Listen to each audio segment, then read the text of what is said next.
Hey everybody, welcome back to another Stoneface Reactions. I'm Theta, and we're back with another episode of Crest of the Stars. Gotta raise my hand a little higher now. Um, I have some comments to go over, but well, not directly comments. Rogue Knight from our Discord has pointed out a couple of pages of the novel itself, indicating towards a question that I've had. I think the last two episodes now about what exactly happened with the antimatter that was exposed to the Baron in the Fableral system. I'm sorry, it's an F name. It's just escaped me completely.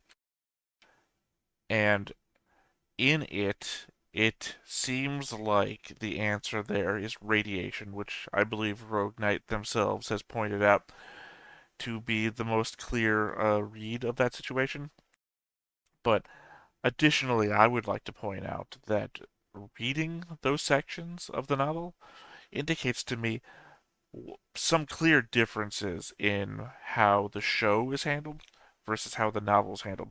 The novel seems to be full of energy, and, well, of course, there's going to be additional descriptive measures in there, while it, I kind of feel like the characters are portrayed not even slightly differently, really differently.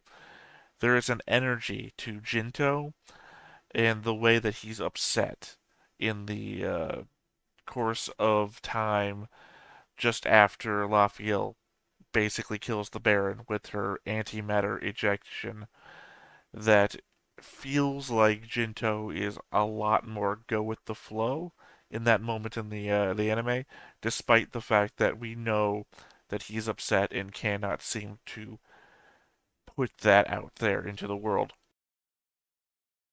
At the same time, the Baron's death was like coughing up blood, couple of warnings. You got me, princess, and that's it. The description of his death is amazing in the light novel, or I guess it's just actually a regular novel, describing how in moments the radiation plows over him to the point that the only sense remaining to him is his sense of hearing, which just allows him to hear the wailing of the control system trying to grab his attention. And in the moments before his final breath, as his body fails him, all he can think of is the princess's praises. Because it. And then I guess it describes the ship flying off out of the solar system because the Baron's dead, right? How's he going to stop it? So it's just so far more descriptive. I know that's what books are to their animated counterparts. You can't you can't emphasize everything is the point, but it is so amazing. And yes, Rogue Knight, I will get into reading the background of Sufugnoff uh, a little bit later. Unfortunately, not today. I needed a little bit of extra time to get things done today, so I didn't have any extra to read over the history of the port. Though I am interested. Hell, I might even buy the books at some point. Maybe this will be the first. Well, it'll be the second. We've done some extra chapter material for Witch from Mercury's stuff. So maybe this will be the second novel book club. Maybe we'll start a book club. Other than that, going into this episode, there are a number of points to go back over. One, where's Rena? Other than that, maybe since we're still on the planet, we're going to figure out what those monuments are about. We have the fleet that's about to engage I believe it's still just the United Mankind fleet. Could be a four nations fleet. We don't really know. They've had the time, I imagine, to combine together. Otherwise, the threat of a United Mankind fleet being able to stand up against seven different fleets plus the flagship of the Ob Empire is dramatically more intense because that implies that the three other nations, despite being down the tier list of the Four Nations Alliance, are still able to field an imaginable, not unimaginable, but, you know, a rather complex series of military invasions, right? And we have not gotten any description of if this is the main op force or if this is just what they're fielding right now. So, that said, I guess we're gonna get into this and we're gonna have a little bit of fighting in space, and I also imagine a bit of a detective thing on the planet because I have to look up his name up here. Inspector Intruya and Captain. Nope, sorry, no, the captain is somebody else. We're talking about Lieutenant Kirite and Inspector Intruya on the planet, trying to investigate where Jinto is and this mystery ob who he's aligned himself with as a traitor to mankind. So there's that to look forward to, and I believe last time we also got the aspect of the next time on indicating Lafiel talking about something not being hatred, but love. And I really am hoping that that is a matter of their relationship together. That, according to the light novel scripts, I feel like there's a lot more energy between the two of them that does not seem to exist in their physical attributes on the screen. So I'm hoping that it's some sort of cross contamination here, that the energy of the book is dictating the energy of the show, and even when they're not showing certain aspects, the feelings maintain. So I'm hoping we see that today. I don't have any more further comments because I'm hoping to get right into it and find it all out. So let's go ahead and get into Crest of the Stars. Lebud signera, launera gafoti bispati, and Cutasos, Lola Cruce, Riposnerada Luciot Lebud, Sfaro Sarcrafale, Luxel Dagi, Lemricamada, a Dean Knog Sitna tu Lorito, Sura Rosiatolonam Lam Nitoleda, Danae Lok, E. What kind of story is this? No one go na ramsabel, na ferse, motok samru, lebutu, kireu serak hokri. Biadose, sikno lushot, lebud is sekna il. Snut, no one stoder icroni, dol kalar sat tu. Loral sekrek lopase. I feel like this is some sort of variation of the Good Samaritan. Loritulu, su, botnasul cutas burul, gairitulu, lucrogal, hoti gailari. Danai lor, no one, e, frubaral grel gulbari, too. Of course. I'm glad they also said it was a political allegory. Because the very first thing I was trying to think of is, what is the name of this?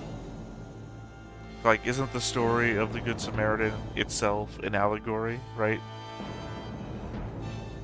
Well, technically, some people take it to mean as an insult, or at least that was a funny sketch, right? Jesus preaching about the Good Samaritan, and then people from Samaria come in. Like, what? We're all bad people? Is that what you're saying? No, this is because the Samaritan was different. Yeah, you're different. He was a good guy, but we're all bad guys. That sort of thing.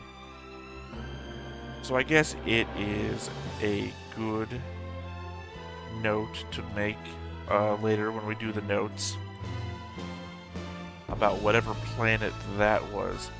Because it's obvious that they're, I don't know if you call it indoctrinating, but they're clearly telling these allegories, which are, I found allegories are mainly aimed at children.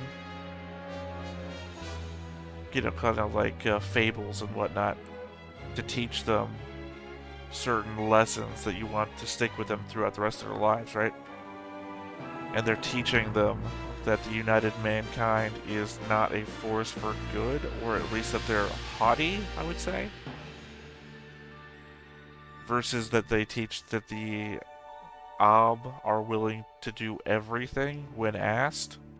I guess that's my takeaway. I'm obviously gonna have to sit down and get through more of it later. なんだこれは。0.9997の確率で敵の艦隊です。そんなことは分かっている。俺たちは兵力を見せつけて行軍したはずだな。はい、十分すぎるほど。敵に勝ち目はない。そうだな。理性的な指揮官なら誰でもそう判断するしかありません。それなのに、なぜ奴らはこんなところでグズグズしているのだ。Could be high on the victory that they got against the Gosroth. 残りの 0.0003 は何だ。欺瞞情報、感知装置類の一斉故障。Oh, I love these people. あるいは未知の地生態集団。分かった。もういい。閣下は戦闘をお望みかと存じていましたが。疑いながら戦うのは I mean, we do know that he wants that, but it's not his primary objective. 第一に勝てると敵が判断している場合。勝てる？兵力差がこれだけあるのに。We know that they would need like 10 times as many ships to even have a chance. 敵の技術力をつかみ損ねていたというのか。猫の餌係に何を期待しておいでです。そうだった。情報局は猫の餌係並みだったな。もっとも私は情報局をもう少し高く評価しています。この可能性はほとんどないでしょう。もし敵が自らの勝利を信じているのなら、それは敵指揮官の精神状態に原因を求めるべきかもしれません。 I love that these guys are taking into account every possibility. 第二の可能性として、 This is what I would want a second command to be like. どういうことだ。その軍司令部はしばしば柔軟性に欠ける命令を出すことで知られています。現有兵力でスファグノーフを死守せよと命じられたら、この領域に兵力を集中するのが最も合理的な作戦です。 This does very much feel like Legends of the Galactic Heroes. そうに違いない。今や俺の疑問は大気圏に突入した宇宙人のように消滅し、俺の心は疑念の岸辺から離れ、勝利の確信にたどり着いた。So I feel like they're describing the united mankind essentially as like the alliance when it comes to Legends of the Galactic Heroes, giving Yang orders to do the impossible. なぜだ。敵との距離が近すぎます。この状況で迂回攻撃をすれば、核攻撃波の対象となります。敗北はしないまでも無益な損害を出すことでしょう。シュリール。残念ですが。やむを得ない。正面からぶつかるか。それが妥当な作戦かと。 I think that captain also acts a lot like, what are they called, Metadats from Dune? Like the living computer, just giving him the odds. 友軍に組み入れる。次の方針が決まるまで待機だ。了解。警部、ラマシュディ巡査部長からです。占領軍の検問に引っかかって動けないそうです。 She was detailed enough that I feel like she'd be the main character in a different anime. どうしてそう融通が効かないんだ。ほら、またあんたの出番だ。我が軍の指揮官と変わるように言ってください。はい。あと3つか。そうです。どこにいるんだ。There's a lot of hotels here. よろしくお願いします。 Oh, you meant there's 3 hotels left. I thought he's gone through 3 hotels. ここに置くよ。うん。その目的は新宇宙探査にありました。彼らは純粋な機械より有機的機械に適性があると考えたのです。それがアーブです。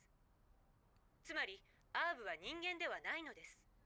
有機的な機械に過ぎないのです。 Is there like no actual TV or something? 自由な人間の皆さん、アーブを正当な位置に戻すべきです。すなわち人類に奉仕する生態機械の位置に。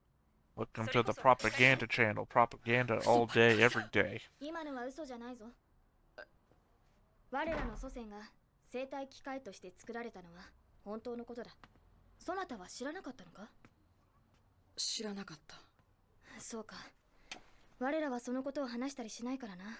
文書にも残されていない。ただ親から子へ語り継がれるだけなんだ。濃いぞ味。 It's interesting that they have a gem on their forehead 味付けを変えるよ。 and their hair color. 我らの祖先は That makes them the demons from Mushoku 外宇 Tensei. 宙探査の旅に出た。その航行中に新たな高加速源ソードレーザーを発見した。それで母都市と決別し、新宇宙で独立することを決めたんだ。そうか。そう。それから母都市から懲罰隊が送られても平気なように軍を編成し武器を作り。でも母都市に懲罰隊を送る力なんてなかったんじゃないの？そうだ。それなのに母都市を滅ぼした。なんで？ Because we're secretly the bad guys who do good 父上に things. なぜだと尋ねた。父上が言うには我らの祖先たちは怖かったんだと。耐えることのない恐怖に押しつぶされそうだったんだと。それほど母都市の影は強大で万能に思えたのだと。わからないな。私にもよくわからない。けどアーブであるということは罪と使命を背負うことだと父上に教えられた。私もそうだと思う。罪は Oh man, isn't that a thing? Ancestral 使命 guilt. は母都市の文化を守り伝えること。憎んでいたのに。憎んでいたんじゃない。愛していたんだ。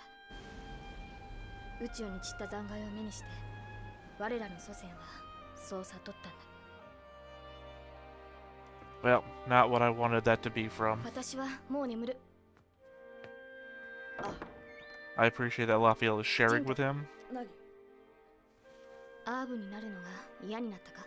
but it's not what I wanted she to share with him. 僕はもうアーブなんだろう。君がそう教えてくれたんだ。眠る。おやすみ。僕にはまだわからないことがある。いや、わからないことだらけだ。だけど僕はもうアーブという新しい運命を受け入れていた。 Considering that's 5 light years away, that's gotta be massive, right? これはなんだ？憲兵隊が動き出しました。そりゃめでたい。俺たちはお役御免ってわけか。いえ、潜伏先を発見次第司令部に通報、監視して待機せよと。なんだそりゃ。俺たちには逮捕できないってことか？ええ、捕獲は我が軍の憲兵隊が行います。冗談じゃない。働くだけ働かされて、最後の爪は指を加えて見て I ろっ mean, て they の must have か。 been at this all 我 night, 々が持っ right? ているアーブが平面宇宙から侵入した小型艇の搭乗員である可能性が強くなってきたのです。それでしかもその搭乗員は平面宇宙で我が軍が破壊した敵艦に乗っていた可能性があります。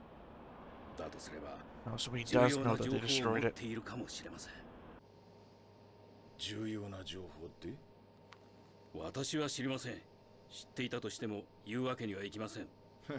だろうな。ですからそのアーブの価値は格段に上がったわけです。もし捉えればその功績は人事参謀部も無視できないでしょう。話が見えてきたぜ。俺た I ち think it's み pretty たい clear な this guy 現 does 地 not 警 want 察 to に deal 手 with 柄 you を立 anyway. てさせないってわけだな。I don't think they're gonna upsell him on anything. 私に立てさせるのが嫌なんでしょなぜ？あんたは選ばれた人間なんだろう？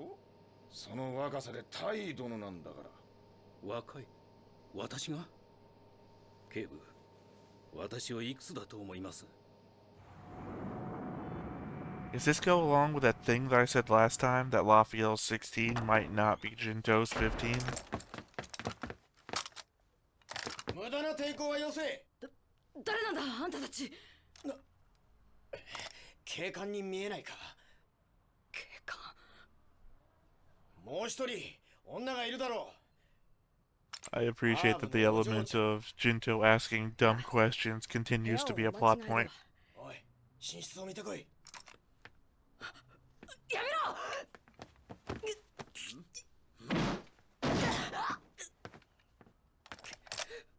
勇敢だ。実に勇 If 敢 this だ。 is the same night, だが今度動きやがったら this is the second time he's been thrown back against something. 僕たちを逮捕しに来たのか。そういうことになっている。なっている。うるさい、説明は後で。おい。いや、離せ、このクソガキは。くそ。大した忠義心だな。It is a bad mass move when you know that 3 other people are still pointing guns at you. どうしてもってわけじゃないんだ。撃たれたことはあるか？何してるんだ？早く行け。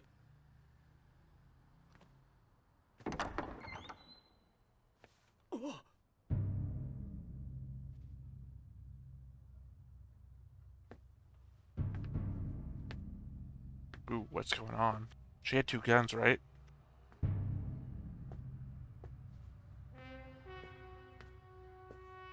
There we go. アームだ。本当にいたんだ。武器を捨てろ、アム。 Have you ever been shot before? 麻痺銃でもこの距離なら殺せるぜ。考え直した方がいいですよ。 That's not a tranquilizer gun. その者が死ねばそなたらもここで死ぬ。一人として生きてこの部屋から出ることは許さぬ。断っておくが、私は今すこぶる機嫌が悪い。眠ってるところを起こされたからだな。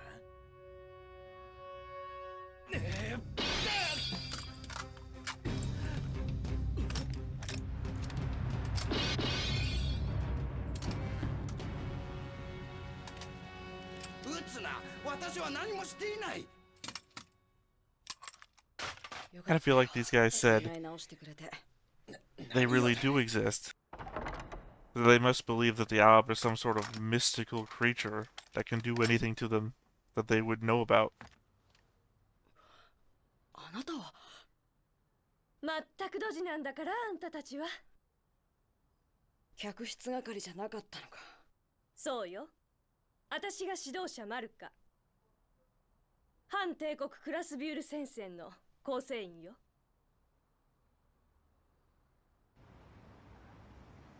なんか妙に銃殺って言葉を連想しないか。この状況は。Oh, for a second there I thought they 俺 might の not ことは actually ソギ be アと呼んでく cops. れ。本名は別にあるが、仲間内では。 It's turned from an anti-imperial ship though, so I get that they are 親から still もらった名前もある anti-Ob. が気に入らないんでね。ミントだけ呼んでくれ。俺はビル。飛ばしだビルって言えばこの町じゃ誰でも知ってるぜ。ダースワーに。私の話を聞いてほしいの。あなたたちのためでもあるわ。どうだろう。反帝国ってアーブが嫌いみたいだけど。 Exactly what I said. 別にアーブは嫌いじゃないわよ。ただ私たちは自主独立を求めているの。帝国の領主の存在を拒否し、自前の宇宙船で交易や探検をする権利を求めている。そんなこと帝国が認めるわけないな。 Yeah, it's basically だ what we から learned 戦 about って them. いるの。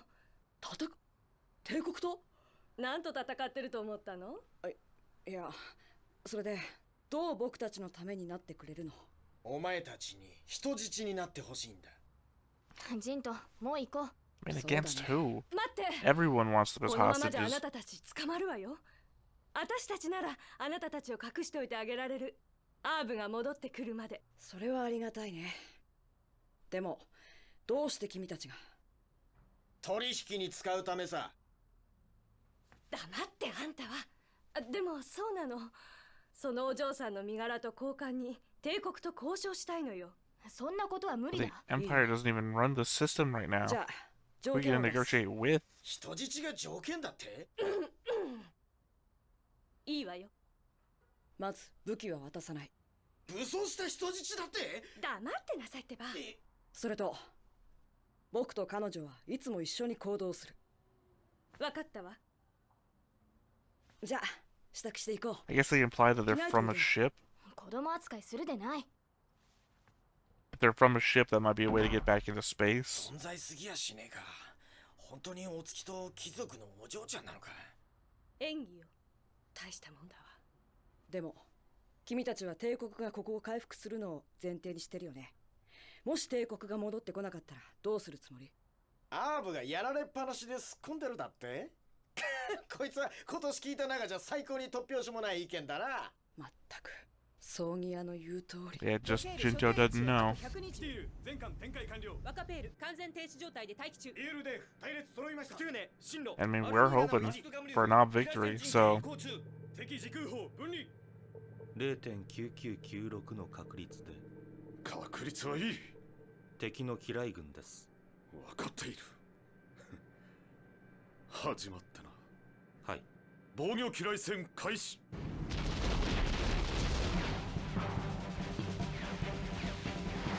I appreciate that they're all so brutally logical about every attack that's happening. 方位305、距離65、接触範囲拡大中。時空粒子確認。機雷消滅開始。敵機雷消滅確率 0.831。機雷時空融合率 0.986。I mean, are they listening for someone to say a bad percentage? 第1部隊時空融合、第2部隊時空融合、第3部隊時空融合、第4部隊時空融合。敵との距離142、速度敵戦闘集団がこちらの射程に入りました。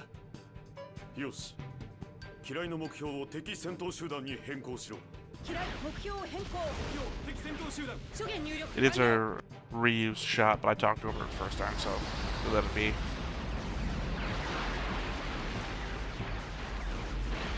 第3部隊アルヘージ爆散。殲滅艦隊に到達。敵との距離100。そろそろいいだ。よし、フトゥーネをけしかけてやる。 They mentioned this last time. Oh, okay. Seems like a second Gusroth. 本文を読んで。はい、蹂躙せよ。以上です。まあトライフ提督という方とは初めてお仕事するけれども、簡潔でいい命令をお出しになること。第1から第6単艦時空砲完全移動状態。戦隊ごとに The first time we've seen something like this. 艦隊の前面に進出しなさい。はい。本部戦隊停滞状態。集合信号を第3密集隊形発令。第4の動きが遅いです。グズは嫌いよ。いいわ、ついてくるでしょう。残りの5個戦隊で突撃しましょう。しかし、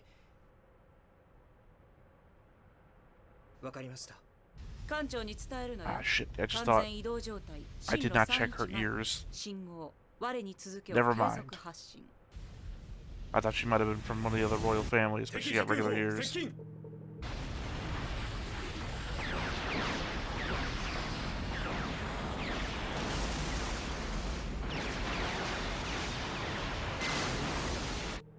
なんてことだ。これが実戦なのか。それなのに。閣下、敵は機雷をフトゥーネに集中し始めました。防御機雷戦を行うべきではありませんか。あなたの前任地はどこだったかしら。 I mean, it seems like they're 第 surrounded by those 184 red 打撃戦 dots. 隊で専任参謀をしておりました。そう。じゃあわからないかもね。いいこと。巡察艦には防御に使うような機雷は一発も積んでいないの。巡察艦の数少ない機雷は全て艦艇撃破のため。覚えておいて。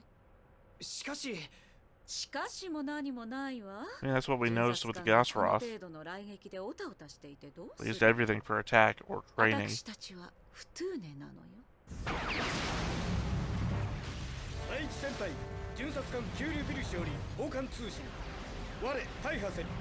電磁投射砲及び全部稼働砲群使用不能。後方へ退避する。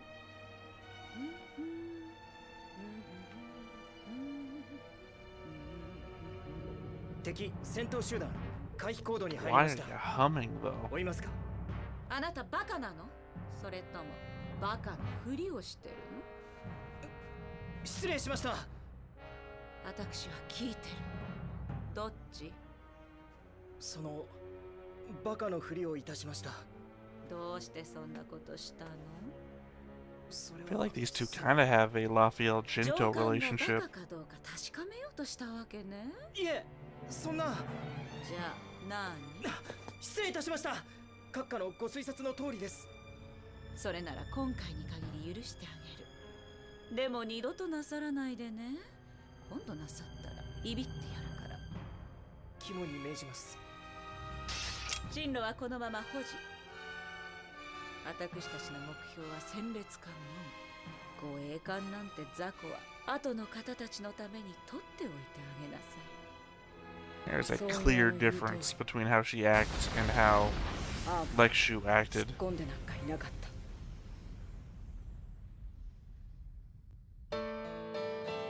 That was a very quick episode. I guess so much was happening with such depth of magnitude that I did not notice that so much time had passed so quickly. I guess because I mostly loved, I forgot his name. I'm gonna have to do it again. I haven't updated the board yet, and I apologize for that. But the captain who was giving the initial percentages early on, doing the C3PO thing, basically. That he was going over everything with such, you know, logic that it was like, I love this. I love that they're not just like, not like doing a gang thing where it's so impersonal, but they were taking in all the information and then they still had emotion about it. And the opposite side of the captain of that other patrol ship, who seemed, I don't even know, very direct with his subordinate about his questions, but also teasingly painful about it as well. Are you a fool or are you just acting like a fool? Sorry, I was asking you a question. I'm being serious. Are you a fool or just acting like one?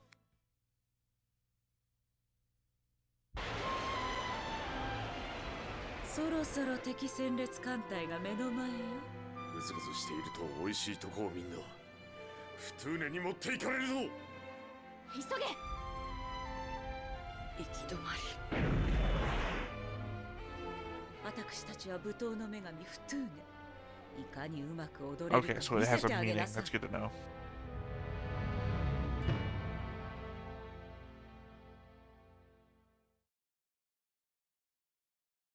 Okay. So, I have the hopes here that they've gone as like voluntary hostages with the people that are, you know, keeping them with their terms of we stay together, we stay armed, in the hopes of getting back into space because they said they're part of an anti-imperial ship, which has to imply, hopefully it's not some sort of weird double negative where they're a seaborne ship, but implying that they must have space travel. Getting them into space would give them an opportunity, hopefully not for Lafiel to fight in a losing battle or anything, but to get them into the sword, in which case they could then contact the assaulting Imperial fleet and get them back into friendly ground. I want to get them back into friendly ground. I do not want to turn this into a French resistance movie. Not that that would not be entertaining, but there's something about those early episodes of learning about the Yob and just being in the culture that I appreciated more than this we have to fake who we are. Lafiel's on the back foot now, even when she takes command of things. I don't know. I appreciated where we were before. It's not that I'm not enjoying the story, mind you. I enjoy the story immensely. I just want to return to be able to experience the, I don't know exactly how to put this. Remember when they first boarded the Gosroth, and we had Lafiel talking about how her dad teased her with birth secrets, and it was just a fun interaction with Jinto, while at the same time kind of alluding to her relationship with Lexu. That's the kind of thing I want to return to before they get embroiled in further battle and possibly separated again, or God knows what. The fact that the United Mankind know who Jinto is possibly, as per my last wrap-up thing, and are actively seeking him out as a traitor, implies that he's in actually more danger, I feel like, than Lafiel is. Lafiel is being hunted for who she is, not what she's done. People can be angry at you for who you are, and I feel like that is just a natural rage, or not even a natural rage. Sometimes it's not natural, but it can feel more like a natural rage that is not pointed anywhere. I hate you for you, not who you are and what you did, versus Jinto, who is like a race traitor, according to them, which is horrible terminology, I know. But they're treating him with anger for what perceptually they think he's done, since they all apparently know the history of the Hyde system and what his father did and how he's gone along with it. Because I guess, assumedly, back on, sorry, I forgot the name of the planet, back on his home planet in the Hyde system, Teal might be mounting a weird resistance. Like, if we have them as our example of anti Imperial, we want to take back our planet, even if the Empire will never allow it, we have to believe that this sort of sentiment exists across the Empire as well. Oddly, given that the opening scene was literally a story about the willingness of the Ob to help people traveling in space. I assume this is the traveler motif, is traveling in space, versus the United Mankind's, do better. So I guess in this sense, we've got a little of column A and a little of column B. In that column A is some places teach kids from a young age to trust the Ob and that the Ob are helpful. And column B is here's an example of a planetary, not uprising, a planetary resistance to put off the Ob so that we have our own freedom back, because of course we already know that the propaganda is at least 50% right, that the Ob do these things. And even Lafiel is pointing out the fact that, yeah, that's true. That's our backstory. What, you didn't know that? They're not teaching that? So there is a lot going on in the political space, and even right down to indoctrination. I feel like on some planets, it's hard to tell. It's a comment I believe Griff and I had made back in Legends of the Galactic Heroes about like how do you even handle a democracy that crosses half of a galaxy? What are you gonna do? You're gonna go planet to planet and give speeches? And at that point, what parts of the planet? You lose the human touch. Even in this place, well, I guess the opera considered the humankind. So you lose the human touch. All the best you can accomplish is either a campaign and a few systems, and it shows which ones you don't care about, or you campaign projecting yourself through telecommunications, in which point, again, you lose the human touch. I think that's all I've got to go through here. I mean, obviously, I'm roiling with thoughts, but I don't think any of them are, solidified in my brain. So we're just going to go on and get into the note taking section, and then I will join you again after that to see if I've, come up with anything new or just to go over the facts that we've already gone over. So I will see you after this.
All right, everyone, back from the notes section. First off, you might have seen I paused a lot there at the beginning, because I was actually taking down the entire political allegory of the planet of Midgaret. Just in case it comes back into the future as something else. Oop, just noticed a bit of typo there. Corrected. There has to be something said for the allegory version of the United Mankind and their propaganda machine effectively mirroring one another. I wonder if there is much to read into the traveler's demanding nature, if that is being pushed upon as a negative trait or a neutral one. Obviously, there is a lot to read into the Ob's actions. The traveler clearly states his need for help, but the Ob don't understand this up front and have to ask again, then deliberate with the traveler for some time before rendering aid. Like I said, obviously, I'm having a hard time reading into what the allegory exactly is, but it seems like it almost puts into account that the Ob are not as understanding as they are helpful, while the United Mankind are not as flexible as you might be led to believe. I don't know.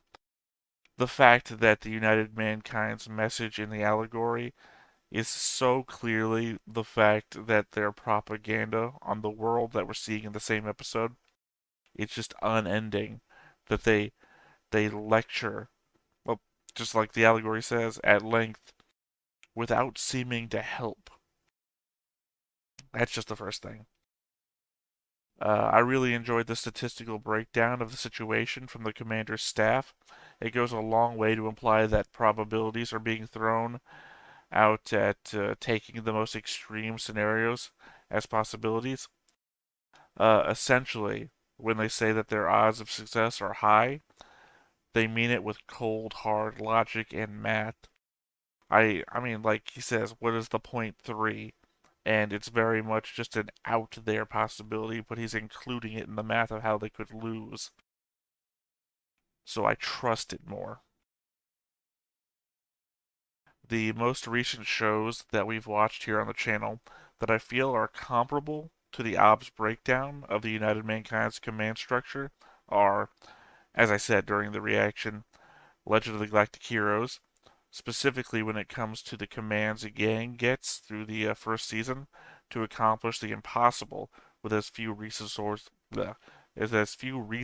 as possible, like his taking of that planet, or the whole organizing all the fleets together to assault the Empire, but then bringing them back to counterattack in a mining star system, and then pulling through every time, right? Oh, and of course, 86, with how the Republic treats the 86ers, sending them into suicide missions with juggernauts that are basically tinfoil tanks against the enemy. I guess pointedly there as well, at least with our main crew survived and succeeded on all the missions that were given. Sort of. I guess you could say that they did fail against that one mission to reconnoiter the base that the Legion was building. But in the grand scheme, they succeeded. In the show, anyway. I have no idea what happens in the novels or books, rather. The Ob are organic machines designed to serve mankind that then broke away and formed their own empire. They are genetic space Skynet, really. I mean, I don't know what their original purpose was, but it feels almost like a genetically engineered von Neumann probe for space exploration. Which also then makes me think of like the Dark Forest sort of thing, that we sent out a thing, and the thing that came back was us. So, weird in that.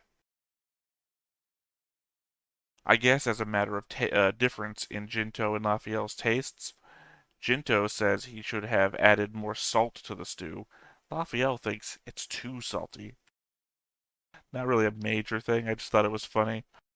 Jinto, who made the stew, tastes it, needs more salt. Lafiel, it was entirely too salty. Which I guess you could actually read into that maybe Lafiel, being genetically engineered, maybe her body doesn't use salt that much.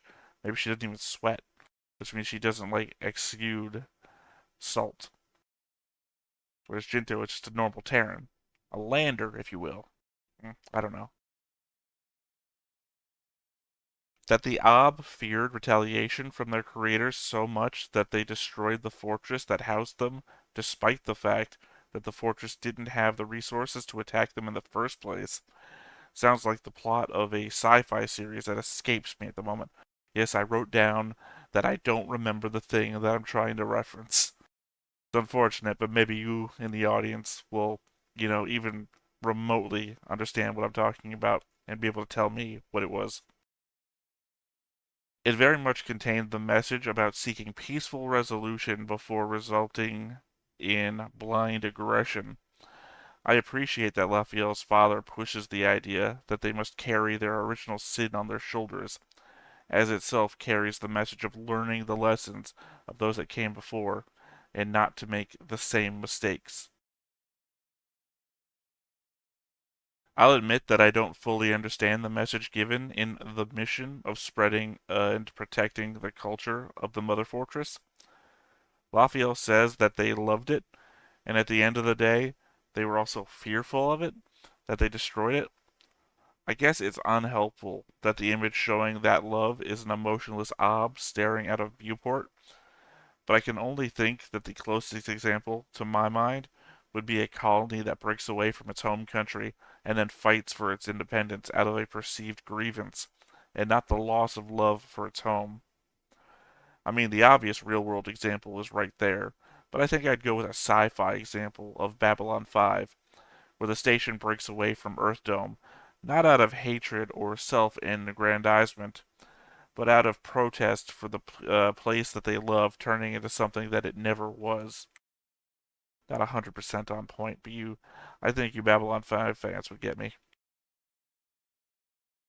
Is Lieutenant Kyrite himself an Ob? That would explain why they don't want him to have the glory or the credit, and also explain his age comment. Should he not be pulling some I'm older than you look crap, that is? And lastly, my last thought here from the notes section. I loved the "Are you a fool or just acting like one" questioning. At first, it sounds like an insult, but the teasing way that it keeps getting pressed as though a serious question, it makes the dynamic increasingly fun to watch, especially when this Ob bridge crewman acts more like a Terran than Jinto, and his commanding officer can clearly be as confusing to understand as the Ob were shown to be, with how they say things that they don't say. As per the conversation on the shuttle between Sloof and Jinto about the meaning of Lafiel's words, the whole thing about the Ob saying a lot in the words that they don't say, the implied meaning of the words that they don't say, has a lot that I'm writing on when it comes to their conversations. But the fact that not all of the Ob act the same as Lafiel is also somewhat confusing. As I said, like that one guy who's acting more like a Terran than Jinto, that he could be a lander for all I know. And yet he's on the bridge of this patrol ship, and even the commander is not really acting. Like, there's a clear difference between the guy who's giving the odds of success. That guy acts more like Lafiel, and his commander, who's taking the information, acts like Jinto. And I know Jinto is he's not ethnically an Ob, he is nationally an Ob. The commander acts like he's nationally an Ob, whereas the odds guy acts like he's genetically an Ob. And I know that there's nothing in the genetics that can't make them be more like a lander, but it goes a long way that the princess and the empress and Lekshu, well, I guess Lekshu is kind of more of a mix of everybody else, but the intelligence bureau say those people, they act more like what Sloof describes an Ob to be like, and these other people act like they're happy and outgoing. And if we lean back to the Ob from the fortress destruction thing, Like, those jobs clearly look more like those people I just described than they do these weirdly happy, excited people. So, I don't know. I don't know. Maybe something is being implied that I'm just not following. But those are my thoughts for today. And I thank you for joining me. And I will catch you next time, next episode. Hopefully you hit me back with some further thoughts or insights on things that I've said or seen or had questions about. Otherwise, I have been Theta. This has been Stoneface Reactions, and I will see you next time. Bye-bye. Hey everybody, thanks for watching another Stone-Faced Reactions. If you have an idea of another video we could go ahead and watch, go ahead and put it in the comments down below and we'll add it to the wheel. Be sure to like, comment, and subscribe, and let us know what you thought about this video, what parts you liked. And until then, we'll see you next time. Is this too goofy?